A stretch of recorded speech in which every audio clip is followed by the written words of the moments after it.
السلام علیکم، آپ یوٹیوب چینل دیکھ رہے ہیں، میں خرم خورشید ہوں۔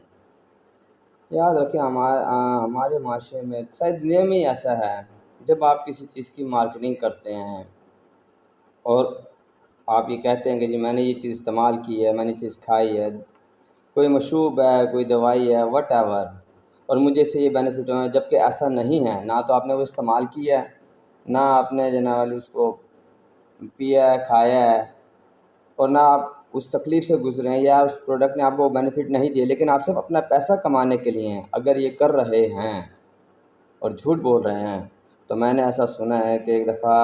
حضور اقدس صلی اللہ علیہ وسلم کے پاس ایک عورت آئی اپنا بچہ لے کر، کہا میرا بچہ میٹھا کھاتا ہے، آپ سے منع کرتے، حضور صلی اللہ علیہ وسلم نے اس کو واپس بھیج دیا اور اگلے دن بلایا۔ تو اس عورت نے کہا رسول اللہ، آپ نے اتنا ہی کہنا تھا کہ میرے بچے کو کہ نہ کھایا کرو، آپ نے اسے واپس کیوں بھیج دیا؟ کمی پیشی اللہ پاک معاف کریں۔